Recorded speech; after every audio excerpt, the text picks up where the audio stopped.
ನಾನು animation practice ಮಾಡ್ತಾ ಇದ್ದೆ 2006ಇಂದ.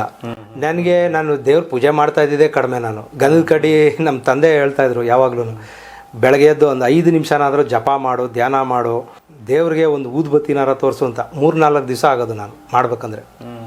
ಒಂದು ಗಂಧದ ಕಡ್ಡಿ ಬೆಳಗಬೇಕು ಅಂದರೆ ಬಲವಂತಕ್ಕೆ ನಾನು ಬೆಳಗ್ತಾ ಇದ್ದವನು.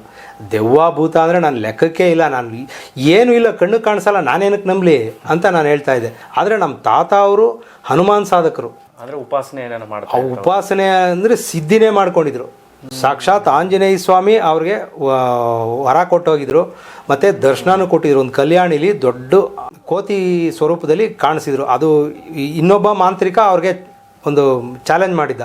ಅಂಥ ಸಂದರ್ಭದಲ್ಲಿ ಅವನು ಏನು ಮಾಡ್ತಾ ಇದ್ದ ಅಂದರೆ, ಹಸುಗಳಿಗೆ ಜ್ವರ ಬರೋ ಥರ ಮಾಡೋದು. ಜ್ವರ ಬಂದಾದ ಮೇಲೆ ಏನಾಗುತ್ತೆ, ಇವರು ಪಾಪ ಅದೇ ಮಾಂತ್ರಿಕನ ಹತ್ರಕ್ಕೆ ಹೋಗ್ಬೇಕಾಯ್ತು. ಅದು ಅನ್ಯ ಧರ್ಮದ ಮಾಂತ್ರಿಕ.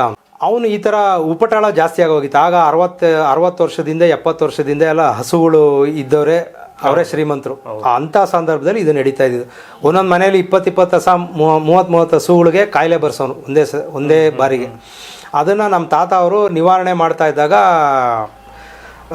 ಆತ ಚಾಲೆಂಜ್ ಮಾಡಿದ, ನಿಮ್ಮ ದೇವರು ಅಷ್ಟು ಶಕ್ತಿವಂತನ ಹಂಗೆ ಹಿಂಗೆ ಅಂದಾಗ ಅವರು ಕಲ್ಯಾಣಿ ಹತ್ರ ಕರ್ಕೊಂಡೋಗಿ ಅದನ್ನು ಅವನಿಗೆ ಸಾಕ್ಷಾತ್ತಾಗಿ ತೋರಿಸಿದಾಗ ಅವನು ವಿದ್ಯೆ ಬಿಟ್ಬಿಡ್ತೀನಿ ನಾನು ಅಂತ ಪ್ರಮಾಣ ಮಾಡಿ ಅವತ್ತು ಊರು ಬಿಟ್ಟು